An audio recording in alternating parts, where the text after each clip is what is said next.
아가서 5장 1절에서 7절까지 말씀. 구약성경 963쪽입니다. 제가 가지고 있는 성경은 963쪽인데요. 아가서 5장 1절에서 7절까지 말씀입니다. 찾으신 줄 알고 제가 같이 우리 함께 우리 성경 읽도록 하겠습니다. 내 누이 내 신부야, 내가 내 동산에 들어왔어. 나의 몰약과 향재료를 거두고 나의 꿀송이와 꿀을 먹고 내 포도주와 내 우유를 마셨으니 나의 친구들아 먹으라. 나의 사랑하는 사람들아 많이 마시라. 내가 잘지라도 마음은 깨었는데 나의 사랑하는 자의 소리가 들리는구나. 문을 두드려 이르기를 나의 누이 나의 사랑 나의 비둘기야, 나의 완전한 자야, 문을 열어다오.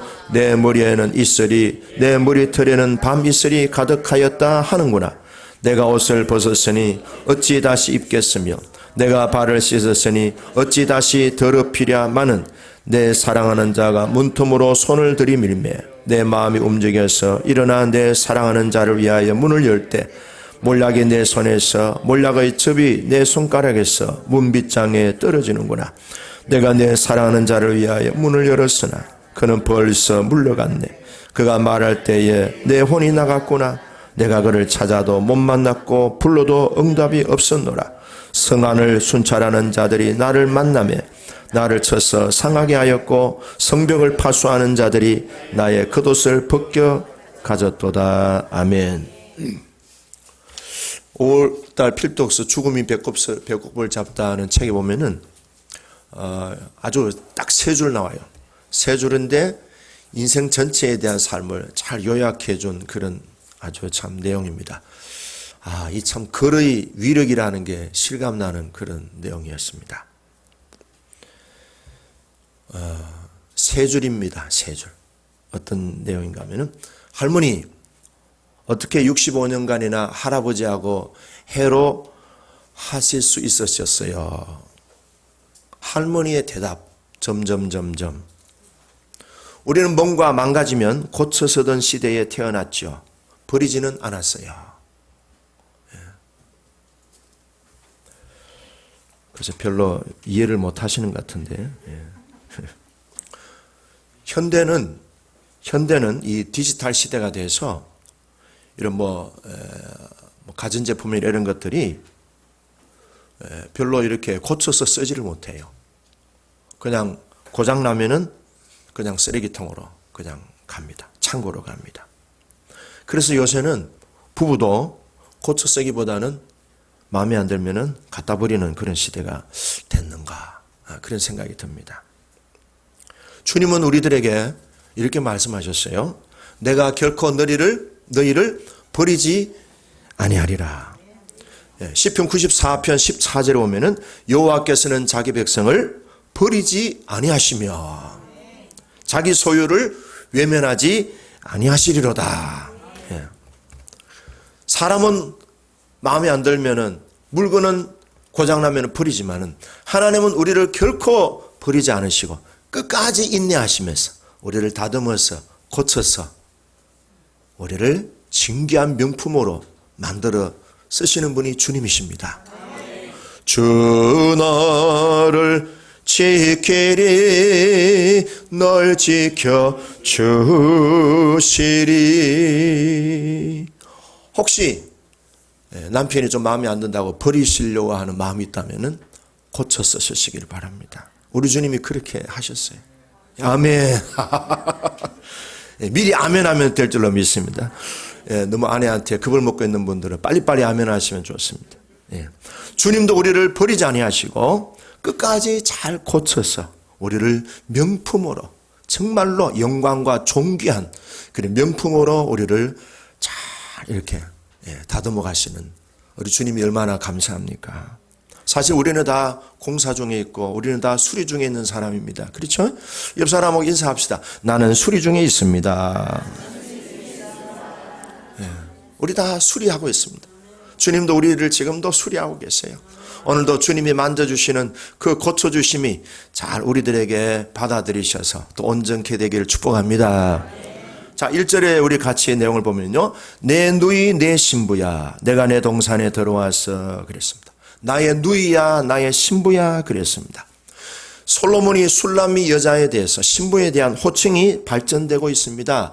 점점 그 호칭을 보면은 친밀함이 깊어지고 있습니다. 더 마음과 마음이 더 깊이 연합되고 있습니다. 신랑이 신부에게 너의 마음이 내 마음이고 내 마음이 네 마음이고 너와 나의 마음은 하나다. 네가 나를 믿듯이 나도 너를 믿는다. 내가 너를 믿고 모든 것을 맡긴다. 너의 가족도 맡기고 자녀도 맡기고 교회도 맡기고 이 나라 이 민족도 너에게 믿고 맡긴다. 그랬어요. 이 술람미라는 여자는 원래 신분이 농부였습니다. 포도 농사를 짓는 아주 평범한 시골 촌녀였습니다. 근데 이 사람이 솔로몬에게 부름을 받고 신부가 됐습니다. 왕궁 생활을 하면서 얼마나 정말로 감동을 받았겠어요. 예? 시골에서 촌에서 생활하던 여자가 왕이 살고 있는 최고의 아름답고 호화스럽고 정말로 존귀스럽고 영광스러운 그 왕국에서 살면서 이 여자가 점점 나중에는 마음이 어디로 집중되는가 하면은 신랑 솔로몬에게 집중됩니다. 처음에는 뭐 환경에 대한 너무 호사스러움에 대해서 감동을 받았겠지만 결국에는 신랑 솔로몬에게 마음이 집중됩니다. 1년을 살며 한 달을 살고 6개월을 살고 1년을 살며 이제 수년이 세월이 흐르면서 신랑과 점점 마음이 뭐예요? 마음이 점점 연합이 됩니다. 시골에서 살던 촌티를 다 벗어버립니다. 옛날에 내 마음대로 내 생각대로 살던 아담적인 그런 기질이 점점 다듬어지면서 깎여지면서 부셔지면서 점점 신랑과 마음이 일치가 되고 연합이 됩니다. 생각이 바뀌어지고 가치관이 바뀌어지고 우선순위가 바뀌어지면서 신랑 예수님에게 점점 닮아가게 됩니다. 근데 이제는 신랑이 이런 신부를 보고 뭐라는가 하면은 나의 누이여 그랬습니다. 해봅시다. 나의 누이여. 신랑과 신부는 사실은 남남이 만났잖아요. 근데 서로 이렇게 깊어지고 서로 내밀한 관계, 마음이 연합되고 소통이 되다 보면은 남편이 내 같고 아내가 내 같고 그랬잖아요. 아버지의 생명을 같이 공유하는 동일 생명체를 지닌 신랑과 신부가 되어서 신랑의 마음과 연합되어지는 신부를 보고 신랑이 너무 기뻐하고 칭찬했어요. 그게 바로 나의 누이여 그러는 거예요. 영적인 성숙, 믿음의 진보된 모습을 보여주고 있습니다. 최근에 저희 아내가 저보고 오빠 그래요. 좀 닭살 돋죠. 이제는 아내와 제 관계가 오빠 이래요. 그래서 너무 좋더라고. 맨날 목사님 여보 하듯이 오빠 하니까 참 좋아요. 이제 우리 서혜자 원사님도 우리 양집사님 보고 오빠 하면 얼마나 양집사님 기분이 좋겠어요. 한번 해보실래요? 오빠 해보세요. 왜 못하시네요. 오빠 해보세요. 자, 오조원 집사님, 김창훈 집사님한테 오빠 해보세요.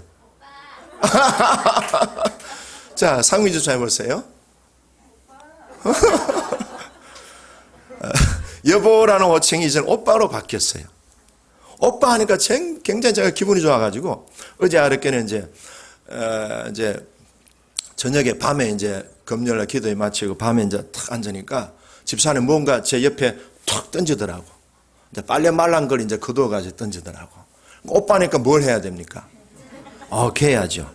그래서 제가 타월도 개고 우리 집사람 옷도 개고 제 옷도 개고 다 이렇게 했더니 집사람이 오더니 오빠 행복해 이러더라고.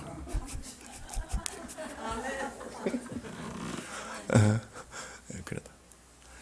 신랑과 신부의 관계가 내밀한 관계가 되니까 신랑이 신부를 보고 내 여동생, 내 누이라 그랬습니다. 그만큼 마음이 서로 공유되고 연합되고 하나가 된다는 겁니다. 부부지간에도 결국에는 내 여동생과 같아. 그래서 오빠와 누이 같은 그러면서 한 아버지 하나님을 예배하고 섬기고 믿는 그런 영적인 연합이 이루어지는 그런 우리 가정 천국이 되기를 축복합니다. 우리도 지금까지 신앙생활하면서 얼마나 우리가 예수님의 성품을 닮아가고 또 얼마나 예수님이 갖고 있는 그 비전에 대해서 우리도 이해하고 그 예수님의 비전을 나의 비전으로 품고 살아갔는지. 평생 동안 우리의 영적인 성장과 믿음의 성장은 계속 진행됩니다. 완성은 없습니다. 고로새서 1장 28절에 우리가 그를 전파하며 가르치고 권면하는 것은 각 사람들이 그리스도 안에서 온전한 자로 세워지게 하려 함이라 그랬어요. 우리 각자가 하나님의 온전한 사람, 예수 그리스도의 온전한 신부가 되게 하는 것이 주님이 우리를 인도하시는 과정입니다. 예수님을 닮는 과정입니다. 그런데 그 닮는 과정에서 우리가 반드시 겪는 필수 코스가 있어요. 선택 과목이 아니고요. 필수 과목이 있어요. 그게 뭔가 하면은 고난과 시련이라는 겁니다. 때로는 광야와 황야의 메마른 사막길을 우리가 걷는 과정들을 거친다는 거예요. 예수님이 비천히 여김을 받았고요. 사람들에게 조롱과 수치와 희롱을 받았고요. 제자들에게 배신을 당했고요. 부당하게 사람들한테 대우를 받았고요. 손가락질과 그리고 침뱉음을 받았고요. 심지어는 사람들이 예수님을 보고 네가 믿는 하나님이 살아계시느냐? 아이고 하나님이 너를 버렸어. 그런 비난과 조롱도 받았고요. 손발에 못이 박히고 머리에는 가시밀류관이 이렇게 씌워져서 머리에서 피가 흐르는, 거절당하고 버림받고 마지막에는 종국에는 십자가에 못 박혀 죽는 그런 과정들. 우리도 어느 정도까지 겪을지는 아무도 모르지만 우리도 예수님의 온전한 모습이 되기 위해서는 그런 십자가와 자아가 깨어지고 부수지고 다듬어지는 그런 고난의 과정들을 겪는다 하는 거예요. 왜 그럴까요? 우리가 그리스도의 사람이기 때문에 그렇습니다.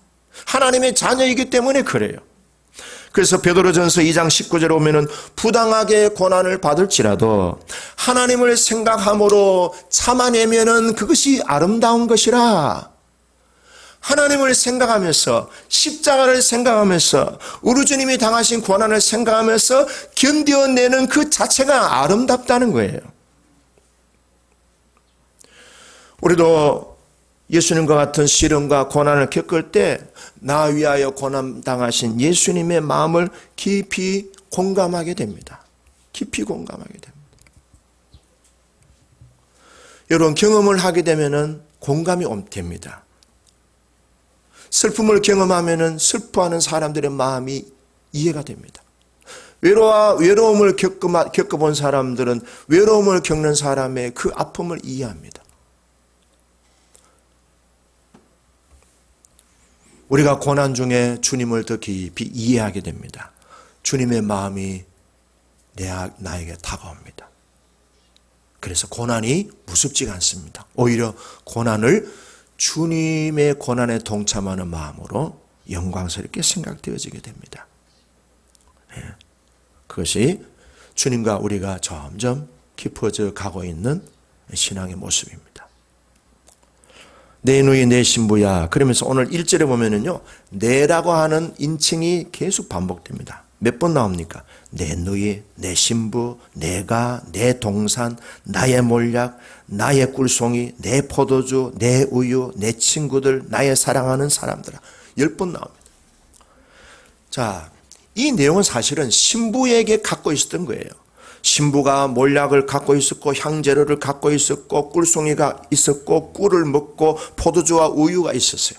그런데 이것을 주님은 신부에게 있는 것을 신랑 대신 주님은 내 것이다 그랬어요. 우리에게 있는 이 모든 것들이 주님에게 드려질 때 주님은 그것을 내 것이라 그래요.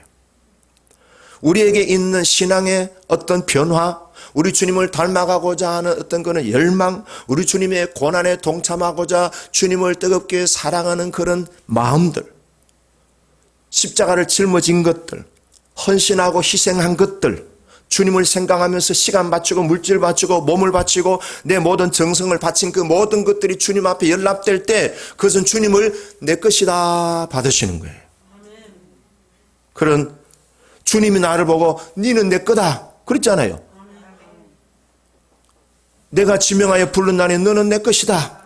그러니까 우리의 있는 모든 것들이 사실은 우리가 빈손으로 태어났지 않습니까? 그 모든 것이 내가 주님 앞에 주님의 것이니까 마땅히 주님께 드립니다 라고 드릴 때에 주님은 그것을 내 것으로 삼으셔서, 주님은 나를 자신의 것으로 삼으셔서 자신의 뜻을 위하여, 자신의 비전을 위하여 우리를 활용하시고 우리를 들어 쓰시는 거예요.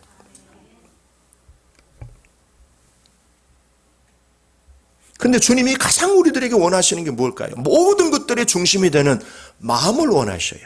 그래서 잠언 23장 26절에 보면은 네 마음을 나에게 다오 그랬어요. 돈을 달라 하는 게 아니에요. 시간을 달라 하는 게 아니에요. 네 재능을 달라 하는 게 아니에요. 네 마음을 다오. Give me your heart. 네 마음을 나한테 다오 그랬어요.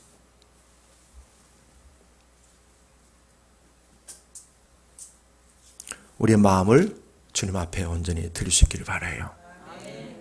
어떤 분은 그래요. 마음은 안 드리고요, 몸만 드리는 분도 있어요. 몸만. 마음은 딴 데 있어요. 마음은 딴 사람 생각하고 있어요. 몸은 여기 있고. 근데 주님은 마음을 달라. 우리 생명의 가장 본체, 우리 생명의 본체되는 마음을 주님은 달라고 하셔요. 한번 따라, 주님, 제 마음을 드립니다. 제 마음은 주님 것입니다. 아멘. 예, 드리세요. 자, 그 다음에 두 번째 보시면요. 내가 잘지라도 마음은 깨었는데 나의 사랑하는 자의 소리가 들리는구나. 내가 잘지라도, 육신은 지금 자고 있어요. 근데 마음은 뭐예요? 깨어 있는 거예요. 어떻게 이해가 되세요? 이해가 되죠? 예. 여러분들이 마음이, 엄마들은 주로 어디에 깨어 있습니까? 남편에게 깨어 있어요? 아이들에게 깨어 있어요? 잘도 한다. 남편에게 깨어 있어야지.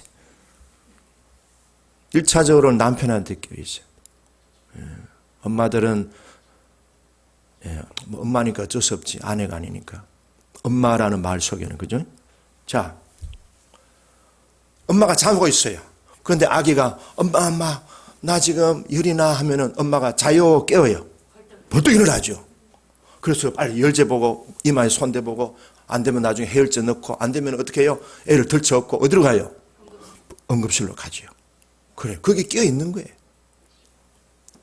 우리가 자고 있어도 주님이 언제든지 아무개야 하면은 예 주님 할 수 있기를 바라요. 나는 아무리 일을 하고 있어도 내 마음의 중심은 주님에게 늘 깨어 있어야 돼요. 맷돌을 돌릴지라도, 맷돌을 돌려가지고 콩을 갈아가지고 식사를 준비한다 할지라도 주님이 아무개야 부르면 예 하고 맷돌 돌리는 걸 내려놓고 주님 부르심에 귀를 기울이고 그분에게로 우리의 삶을 향해야 돼요. 밭일을 하더라도 주님이 아무개야 부르시면 예 하고 밭일을 하던 도구를 내려놓고 주님에게로 몸을 돌릴 수 있는 사람이 깨어있는 사람이에요. 그래서 마태복음 24장 40절에 보면은 그때에 두 사람이 밭에 있음에 한 사람은 데려가고 한 사람은 버려둠을 당할 것이요. 두 여자가 맷돌질을 하는데 한 사람은 데려가고 한 사람은 버려둠을 당할 것이니라. 그러므로 깨어있으라. 어느 날에 너희가 너희 주가 임할런지 너희가 알지 못함이니라. 그렇다고 해서 맷돌도 안 돌리고 일도 안 하고 가만히 앉아가지고 주님이 부르시면 예 해야지. 그러면 안 되죠. 그런 사람들이 있어요. 이단들 보면 저 강원도 골짜기 들어가 자기들 집단촌을 학교도 가지 말고 직장도 다니지 말고 오로지 여기서 예수님 기다리는 거예요. 여러분, 오늘을 잘 살아야 예수님을 즐겁게 만지할 수 있어요. 오늘을 행복하게 지내야 천국도 행복하게 갈 수 있어요. 우리는 자꾸 종말론에 대해서 너무 빠지지 마세요. 오늘이 종말론이에요. 오늘이. 우리 종말론적인 신앙의 관점에서 살면 오늘 축복받으시고 오늘 즐거워하시고 오늘 행복해 하시고 오늘을 즐기시길 바라요. 오늘을 잘 즐기는 사람도 예수님의 재림 때에 즐기고 올라갈 수 있는 거예요.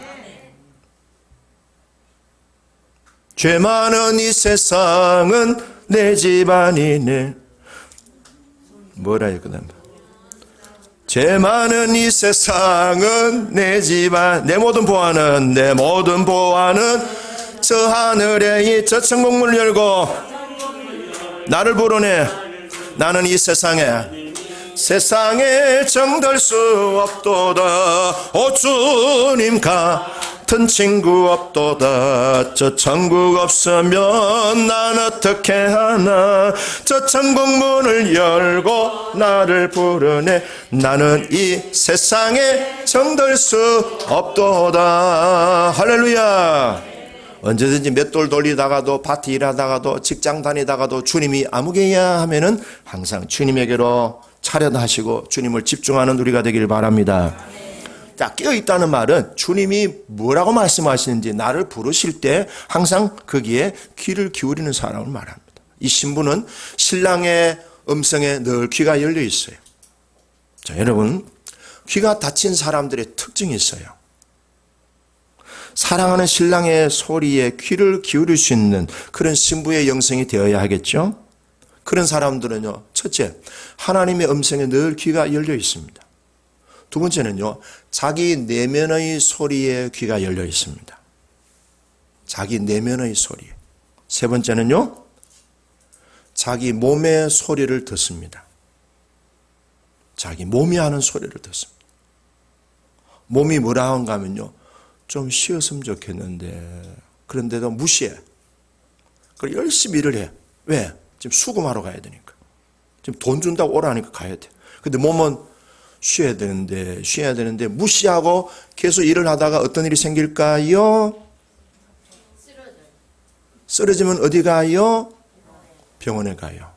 그러면 돈 100만 원 받아가지고 입원비 얼마? 병원비 얼마? 1000만 원. 버는겨? 손해보는겨? 자기 몸의 소리를 안 듣는 사람은 그렇게 몸에게 어려움을 겪을 수 있는 거예요. 그 다음에 깨어있는 사람들은요, 아내의 말에 귀를 열고 있는 사람이에요. 남편의 말에 귀를 열 수 있는 사람. 깨어있는 사람들은 부모의 말도 귀가 열려 있어요. 얼마 전에 어머니한테 전화가 왔어요. 야야, 쉬어가면서 해래. 니는 너무 몸을 안 돌본대. 내처럼 나이 들면 힘들어진다. 젊을 때 몸 챙겨라. 그 제가 주님 음성으로 듣고 그날은 가능하면은 몸 챙기려고 애썼습니다. 부모님의 음성이 주님의 음성으로 들려줄 수 있습니다. 영적 리더의 말에 귀를 기울이시길 바랍니다. 또 우리 자녀들이 아빠한테, 엄마한테 하는 말도 부모님은 귀를 열고 들을 줄 알아야 됩니다. 야, 네가 뭘 알아? 네가 뭐 세상을 얼마나 살았다고? No. 그때 아이들이 엄마한테, 아빠한테 하는 말을 들을 줄 아는 사람은 주님의 음성에도 귀가 열린 사람입니다. 우리가 다 그렇게 깨어 있기를 바랍니다. 자, 그 다음에 이 신랑이 와서 신부에게 문을 열어달라고 그럽니다. 여러분, 이 문을 열어달라는 말은 저런 문이겠어요? 출입구겠어요? 아니죠. 어떤 문이에요? 마음의 문을 두드리고 있는 거예요. 그러면서 신랑이 뭐라 합니까? 내 누이여, 내 사랑이여, 나의 비둘기여, 나의 뭐라고요? 완전한 자. 해봅시다. 나의 완전한 자야. 문 열어다오. 그럼 완전한 자는 어떤 사람이에요? 신랑하고 완전히 교통하고 있는 사람이에요. 신랑에게 항상 열려있는 사람이에요. 늘 귀가 열려있는 사람이에요. 그래서 신랑이 신부에게 나의 완전한 자여 문 열어다오 했는데, 근데 신랑이 어떤 모습으로 지금 신부에게 찾아왔습니까? 볼게요. 내 머리에는 뭐가 있다고요? 이슬이. 내 머리 털에는 밤 이슬이 가득하였다. 근데 신부를 찾아온 신랑의 모습이 호화로운 어떤 왕의 복장입니까? 어떤 모습입니까? 밤새도록 이슬을 많이 맞은, 초췌하고 불쌍하고, 그리고 밤새도록 이슬을 맞다 보니까 옷이 어때요? 다 축축이 젖어 있습니다. 신발은 무엇이 묻어 있어요? 신발은요, 먼지도 묻어 있고 풀도 묻어 있고요, 흙도 묻어 있어요. 뭘 말합니까? 어떤 게 연상이 됩니까? 밤새도록 겟세마네 동산에서 밤 이슬을 맞으면서 이슬이 온 머리털에도 적셔 있고, 그 머리털로부터 이슬이 내려와서 온 몸이, 옷이 촉촉이 적셔져 있는 그런 신랑의 모습입니다. 이슬을 맞으면서 눈물로 부르짖으면서 신부의 마음의 문을 두드리고 있습니다. 이런 내 모습을 너는 어떻게 해요? 마음을 열고 받아주면 좋겠다. 받아주면 좋겠다. 자, 여러분, 우리는 어떤 주님을 맞이합니까? 나한테 대박을 주시는 분, 축복을 주시는 분, 응답해 주시는 분, 내 편 들어주시는 분, 나를 위해서 힘써주시는 예수님을 향하여 문을 활짝 열어두지 않습니까? 좋습니다. 그때도 열어드려야 되죠. 근데 고난을 겪으시고 밤새 이슬을 맞으며 옷이 다 적셔져서 초췌하고 아주 남루한 모습으로 우리의 마음의 문을 두드리는 주님에 대해서는 어떻게 하실래요? 주님, 나는 그런 주님은 원치 않습니다 하고 내쫓으실래요? 문을 닫아 놓으실래요? 나에게 십자가를 지기를 바라시고 나도 주님과 같은 밤이슬을 맞는 인생을 살기를 원하시는 그런 주님에 대해서 우리는 마음의 문을 열어요, 안 열어요? 안 열어요. 근데 그 주님은 어떤 분인가 하면요, 슬픔이 많은 분이셔요. 기쁜 분이 아니에요.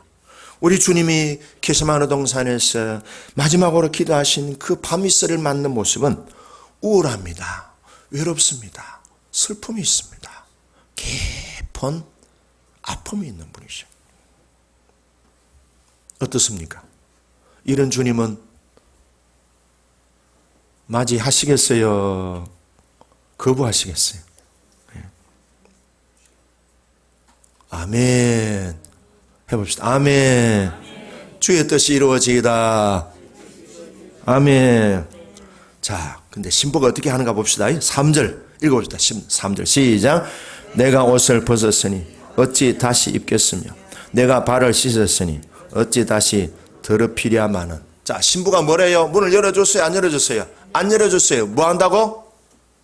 자빠져 자느라고. 뭐 한다고요? 샤워 다 하고 잠옷 갈아입고 지금 아주 가벼운 몸으로 자려고 하고 있는데 신랑이 일어나라는 거예요. 자, 여러분들 어떻게 하실래요? 주님, 내일 아침에 봅시다. 그러실래요? 아까 우리 엄마 얘기했잖아요. 애들이 자다가 엄마 하고 엄마 방에 와서 문을 두드려요. 그러면 잡니까? 깨어 있습니까? 오케이. 깨어 있잖아요. 우리 주님도 문을 열어달라 할 때에 나는 지금 자고 있어요. 너무 피곤해. 힘들어. 잠 더 자고 싶어요. 근데 주님은 문을 두드리고 일어나라고 하십니다.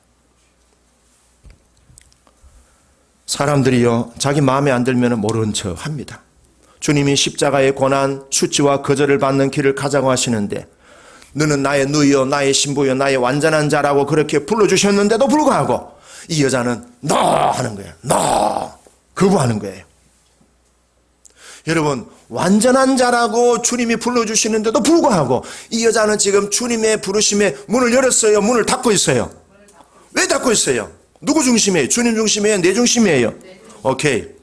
우리가 아무리 영적으로 높이 올라가도요, 아무리 완전한 자의 위치에서도 우리에게 계속 따라다니는 어두운 그림자가 있어요. 그게 뭐예요? 예, 자기 중심이에요. 자기 중심. 아무리 예수님을 닮았고 아무리 예수님하고 동격이 되는 순간에 간다 할지라도 끝까지 우리에게 지워지지 않는 그 그림자의 한 단면은요, 자기 중심이에요. 자기 중심. 자기 중심이 강한 사람들이 있어요. 자기 중심이 강한 사람들이 특징이 있어요. 말을 할 때 들어줘요? 자기 말만 해요? 어떻게 잘하시네요. 제가 지난 주간 이 책을 읽었어요. 이 책 꼭 읽었으면 좋겠어요. 이 말 센스라는 이 책을 읽고 저는 제가 아이고 내가 너무 말을 잘 못하고 있구나. 자, 여러분 보세요. 여러분들은 말을 잘하고 있다고 생각하세요? 잘 못하고 있다고 생각하세요? 아이고 잘하고 있다고 생각하시지. 여러분들 다 나름대로 나는 말을 잘하고 있어 그렇게 생각하실 거예요. 근데 의외로 잘 못하고 있다 생각하시니까 혹시 여러분들은 저보다 훨씬 선배이시네요. 저는 잘하고 있다고 생각하는데 이 책을 읽으면서 너무 부끄럽더라고. 이야, 내가 말 너무 못하고 있구나. 그래서 제가 아내한테 고백했습니다. 여보, 그동안에 내가 말 잘못한 거 진심으로 사과를 드립니다. 미사고축 미안합니다. 이런 인간을 데리고 살아줘서 감사합니다. 이 책을 읽으면서 제가 참 제 자신에 대해서 반성을 많이 했습니다. 특별히 제가요, 말 끼어드는 데에 조금 선수적인 기질이 있다는 걸 알게 되었습니다. 남이 말할 때 끝까지 들어줘야 되는데 끼어드는 거예요. 왜 끼어들어요? 가르치려고. 이게 문제야. 가르치려고. 그러니까 가르치면 그 사람 듣습니까? 그 제가 이 책 읽으면서 참 회개를 많이 했어요. 이 책에서 얘기하는 핵심이 뭔지 아세요? 말재주가 아니고 말 센스를 키워라. 그러니까 말 센스가 탁월하게 하는 방법이 뭐냐? 핵심은 딱 한 줄입니다. 상대방을 존중하는 마음으로. 마음을 다하여 귀 기울이면서 배울 줄 아는 사람이 말 센스가 있는 사람이다 그래요. 저는 늘 가르치려고 했으니까 얼마나 잘못했겠어요. 여러분, 대화라고 하는 것은요, 정보 전달이 아니에요. 관계예요, 관계. 그래서 말하는 것보다 듣는 것이 얼마나 주님이 우리에게 기뻐하시는가를 알게 됐어요. 자, 여러분, 듣는 것을 잘하는 사람들에게 특징이 있어요. 첫째는요, 겸손한 사람들이에요. 두 번째는요, 자기를 십자가에 자주 못 박는 사람은 잘 들을 줄 아는 사람입니다. 저와 여러분들이 잘 들을 수 있기를 바라요. 예, 누구의 얘기든지 들을 수 있으면 좋겠어요. 근데 이 여자는요, 자기 중심에서 그만 주님과의 관계에서 큰 아픔을 겪게 됐습니다. 이 여자가 누워서 생각하는 거예요. 주님이 문을 열어달라고 두드렸는데, 나 귀찮다고, 나 또 발에 먼지 묻히기 싫고, 나 그냥 잘래 했는데, 생각해보니까, 이게 아니구나. 그래도 깨닫는 게 있어요. 이 여자는 그래도 듣는 귀가 있어요. 자, 읽어봅시다. 4절 시작. 내 사랑하는 자가 문틈으로 손을 들이밀매 내 마음이 움직여서. 자, 보세요. 사랑하는 자가 주님이잖아요. 주님이 이 여자에게 문을 열어달라고 마음의 문을 붙들고 문 열어다오 했어요. 근데 이 여자가 누워서 문틈으로 문 열어다오 하고 하는 주님의 손을 내민 그 손을 보니까 뭐가 보였어요? 십자가에 못 박힌 손이 보이는 거예요. 아차한 거예요. 아차한 거예요. 십자가에 못 박히신 주님의 그 피 흘린 손을 보면서 이 여자가 누워 있을 수가 없이 불떡 일어나서 문을 열어 드리려고 했습니다. 여러분, 우리 예수 믿는 사람들이 제일 우리가 충격받고 도전받고 감동받고 그것 앞에서는 어떤 말도 할 수 없는 그게 뭐예요? 주님의 십자가 사건 아닙니까? 우리를 구원하신 사건. 그 십자가에 못 박히신 주님의 피 흘린 손을 보고 여자가 일어나는 겁니다. 여러분, 예수님의 십자가를 생각하면 일어날 수 있습니다. 예수님의 십자가를 깊이 묵상하다 보면요, 여러분 어떤 문제든지 돌파할 수 있는 은혜가 임하게 됩니다. 저는 매일 아침마다 첫 시간은요, 십자가를 묵상하면서 찬송을 부릅니다. 주 달려 죽은 십자가 이제와 생각하니 세상에 속한 욕심을 내가 버리라면서 그 찬송을 부르면서 마음이 많이 이렇게 은혜가 임하는 것을 느낍니다. 예수님의 십자가를 묵상하면요, 어떤 문제든지 우리는요, 거기에서 풀 수 있는 용기를 얻을 수 있습니다. 주님도 그러셨으니 나도 할 수 있을 거야. 나도 짊어지고 가자. 그렇게 해서 이 여자가 일어났어요. 그래서 문을 열었어요. 주님 들어오세요. 6절입니다. 읽어봅시다. 6절 시작. 일어나 내 사랑하는 자를 위하여 5절이네요. 5절 읽어봅니다. 일어나 내 사랑하는 자를 문을 열 때 몰락이 내 손에서 몰락의 집이 내 손가락에서 문빗장에 들. 몰락이 뭡니까? 주님의 시신에 발랐던 약이죠. 죽음을 의미합니다. 그래가지고 일어나서 십자가를 생각하면서 문을 열어서 주님 하고 불렀어요. 6절 시작. 내가 내 사랑하는 자를 위하여 문을 열었으나 그가 벌써 물러갔네. 그가 말할 때에 혼이 나와. 아이고 정신이 막 번쩍 나는 게 혼이 없어지듯이 너무 큰 충격이 된 거예요. 아이고 주님이 떠나셨구나. 그렇다고 주님이 영원히 떠난 건 아니에요. 일시적으로 주님과의 관계가 단절이 된 거예요. 너무 충격을 받은 거예요. 정신이 막 번쩍 난 거예요. 아이고 주님이 없는 내 인생은 뭐예요? 앙코 없는 찐빵 그 수준이 아니에요. 어떤 사람은 앙코를 싫어하더라고. 그 수준이 아니에요. 주님이 없는 나는 없는 거예요. 모든 것이 주님의 은혜로 살아왔는데 그 주님이 나를 떠나셨어. 왜 떠났어요? 나에게 있는 내 중심 때문에 주님이 내 스스로 주님을 거부한 거예요. 이 여자는 아주 난감해졌습니다. 너무너무 큰 충격이 있었습니다. 큰일 났습니다. 그래서 여자가 밖으로 나갔습니다. 6절에 보니까 내가 그를 찾아도 못 만났고 불러도 응답이 없다. 7절 성 안을 다니면서 많은 사람들에게 우리 주님 못 보셨느냐고 막 얘기했는데 사람들이 뭘 합니까?